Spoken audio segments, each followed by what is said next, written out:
Tout le monde le craignait, c'est désormais chose faite. La guerre a éclaté en Ukraine. C'est l'un des thèmes que nous abordons aujourd'hui chez Junior.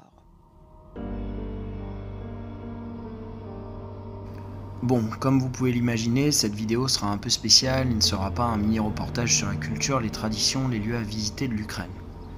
Premièrement, parce que je me sens pas légitime à parler de ça, n'ayant passé que 5 jours dans le pays, et d'autre part, parce que si j'ai fait cette vidéo, c'est plus pour vous parler de mon ressenti, de ce que j'ai vécu quand j'étais là-bas. Bon, malheureusement, je vais pas répondre à tous, parce que j'ai des choses un peu plus graves à gérer. Deuxièmement, avant de commencer la vidéo et afin de la remettre dans le contexte, je suis parti en Ukraine car je devais interviewer une francophone habitant à Kiev au sujet justement des tensions avec la Russie. Voulant devenir journaliste d'investigation, j'étais pleinement conscient de la situation de crise qu'il s'y passait. Je suis donc parti en Ukraine en tout état de cause, libre à vous de juger ça comme de l'inconscience ou de l'immaturité. Je vais commencer par vous faire une brève introduction sur l'économie du pays, la politique en place ainsi que sa relation avec la Russie. Mais je vais pas trop m'attarder là-dessus parce que je pense que la plupart des personnes regardant cette vidéo s'intéressent à la géopolitique et donc connaissent déjà ces informations. Enfin, je tiens à dire au moment où je commence à éditer cette vidéo que je me situe en Moldavie et donc que je suis sain et sauf. Je ne remercierai jamais assez les personnes m'ayant permis de me mettre à l'abri et je leur dédie cette vidéo. Alors, d'un point de vue économique, globalement, l'Ukraine dispose d'un grand nombre de minerais. Uranium, titane, gaz de schiste, charbon. Elle est d'ailleurs placée 4e mondiale dans le classement des pays disposant le plus de ressources. Son deuxième développement économique repose sur l'agriculture. Étant un grand pays, elle est productrice de nombreux aliments, orge, maïs, pommes de terre. Elle serait capable de répondre aux besoins de 600 millions d'habitants à elle seule. Étant peuplée par 44 millions d'Ukrainiens, ça fait pas mal de produits à exporter. Dernier point important, la Russie exporte énormément de gaz vers l'Europe et une grande partie de celle-ci transite à travers l'Ukraine. De plus, même si ces dernières années l'Ukraine se rapproche de l'Europe occidentale, c'est bien la Russie qui reste son premier partenaire économique. Alors, très rapidement maintenant, l'Ukraine faisait partie historiquement de l'URSS jusqu'en 1991. Elle aura son indépendance à la chute de cette dernière. Les querelles entre l'Ukraine et la Russie ne datent pas d'hier. Une partie du peuple ukrainien, se trouvant à l'est de l'Ukraine, se revendique russe plutôt qu'ukrainien. On les appelle les indépendantistes russes. C'est donc sur ce motif que Poutine envahit l'Ukraine, pour soi-disant défendre les indépendantistes russes situés en Ukraine afin de leur rendre leur liberté.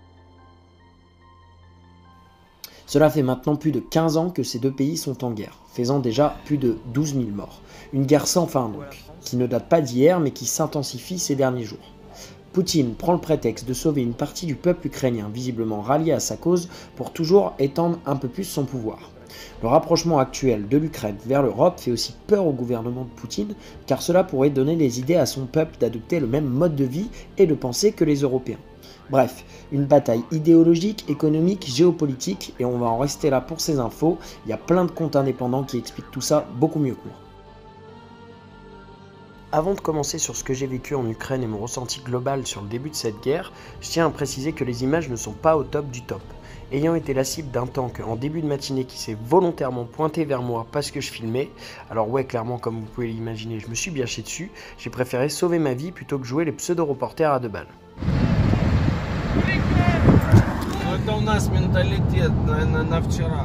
Bon alors, comme dit l'expression, commençons par le commencement. J'arrive dans le pays pour interviewer cette francophone à Kiev, la capitale dans le nord, à propos de cette invasion russe dont on entendait parler.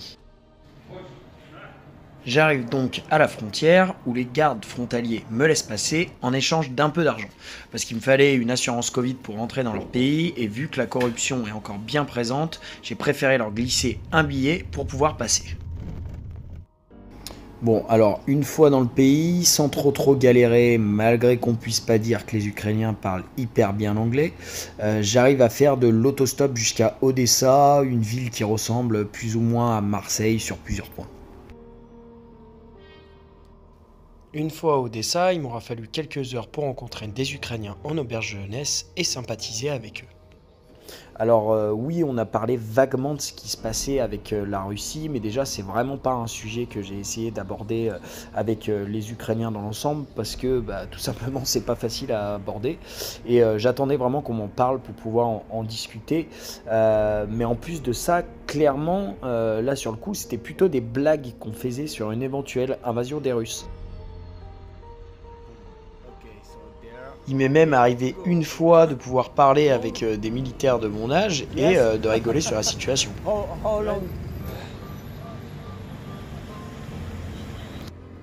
Après être arrivé, du coup, il se passe 2 jours où je visite la ville, je me fais des contacts pour la suite et puis j'apprends un peu la langue ukrainienne pour me simplifier la vie.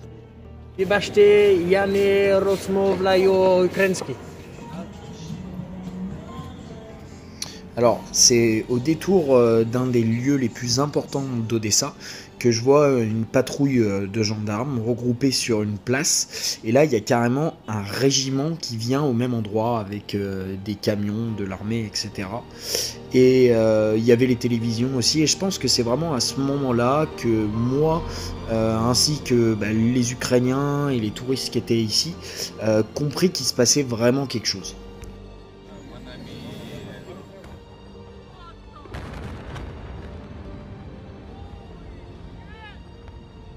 C'est le lendemain matin, vers 6 h du matin, qu'on entend les premiers bombardements. Alors, de nature complètement conne, j'ai essayé de me rendormir après ça, et impossible, 1 heure plus tard, c'était un véritable bordel dans l'hôtel.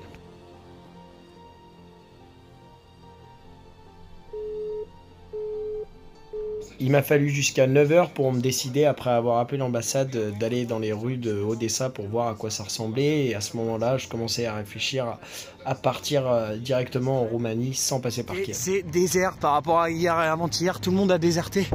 Donc je vais essayer de voir à la gare si c'est possible de se barrer. Donc j'arrive à la gare, là pas de train, pas de bus, des familles entières qui attendent pour partir, les gens qui s'engueulent de fatigue, s'ensuit donc un long parcours en autostop de rencontre en rencontre qui me fera me rapprocher de la frontière avec la Moldavie. Sur la route, c'était vraiment le chaos total, il y avait des voitures qui roulaient dans les champs, ça doublait par la droite, par la gauche, les stations essence qui étaient bondées. J'oublierai jamais toutes ces personnes qui m'ont aidé à traverser le pays, qui étaient clairement, on peut le dire, en guerre. Et je pense que si le chaos devait avoir une représentation, ça ressemblerait sûrement à ça. Ça me refait penser, en fait, j'ose à peine imaginer l'état d'esprit dans lequel devaient être les banquières, les caissières, les personnes travaillant au guichet, qui étaient, eux, dans l'obligation de travailler alors que tout le monde est en panique totale. Honnêtement, pour moi, ces personnes-là méritent aussi des honneurs. Доця зовет на оболонь, сын зовет туда, а я поеду домой. Ну що ми будемо бігати? Що це дасть? Нічого. З Києва не плануєте їхати? Ні. Так, чесно говоря, сильно-то і їхати некуди, кроме кладбища. Donc pour moi, bien sûr, les héros sont les militaires en première ligne de cette guerre. Mais il ne faut pas oublier aussi toutes ces personnes, comme je me rappelle de ce conducteur bus qui nous a mis des clips tout le long du trajet pour détendre les personnes qui étaient dans le bus. Ou alors cette autre personne qui m'a fait faire de l'autostop, c'était la première fois de ma vie que j'ai eu les larmes à l'œil et fait un câlin à un mec avec qui on n'a pas échanger un seul mot dans la voiture, quoi. Il m'a juste fait comprendre par son attitude qu'il allait rester là et adviendra qui pourra. Alors certes, j'ai passé que 5 jours là-bas et c'est peut-être les événements qui me font penser ça, mais plus que tout, ce peuple c'est vraiment un peuple fier qui mérite tous les honneurs. D'ailleurs, leur président en est l'incarnation parfaite. Là, à l'heure actuelle, il est encore à Kiev, la capitale, avec ses soldats pour se battre. Je ne sais pas si tous les présidents feraient ça. Et à travers mon voyage, j'ai pu rencontrer pas mal d'Ukrainiens. Je prends bien sûr des nouvelles d'eux pour savoir s'ils sont safe. La plupart sont encore là-bas pour défendre le pays. C'est vous dire la fierté de ce peuple. Et certains, comme cette famille, ont tout laissé, appartement, travail, voiture, et même une partie de leur famille pour pouvoir être en sécurité. Quand je parlais de famille, je parlais de Yeva, 3 ans, Alex et Tania, qui m'ont permis de pouvoir rentrer en Moldavie et dont je vous parlerai sûrement extérieurement, étant donné qu'ils souhaiteraient s'installer en France. Si on peut faire quelque chose pour eux, ce serait avec grand plaisir. Alors, mon dernier mot serait un dernier mot sur l'injustice de ce monde. J'ai aussi rencontré des personnes en situation de handicap ou venant d'ailleurs que l'Europe et qui ne pouvaient bien sûr pas fuir la guerre pour venir en Europe à cause de leur passeport. C'est à ce moment-là qu'on se rend compte de la puissance de notre passeport en tant que ressortissant européen. Qu'on naisse d'une partie ou de l'autre de la Méditerranée, on n'a clairement pas les mêmes chances. Et quand des personnes viennent immigrer de leur terre natale, là où ils ont leurs amis, leur famille, leurs biens matériels, croyez-moi, ils ne le font pas par plaisir, mais bien parce qu'ils n'ont pas d'autre choix. Alors, je vois encore trop de personnes qui doutent de cette guerre, notamment sur Twitter. Clairement, là-bas, en ce moment, il y a des femmes, des hommes, des enfants qui sont en train de mourir pour la liberté de leur nation. Ne minimisez pas ce qui s'y passe. Croyez-moi, c'est bien réel. Voilà, j'espère que cette vidéo fera au moins taire les personnes qui doutent encore du conflit qui se passe à l'heure actuelle en Ukraine. Et très prochainement, je voulais pas que cette vidéo soit trop longue, je vous explique les solutions pour pouvoir aider l'Ukraine.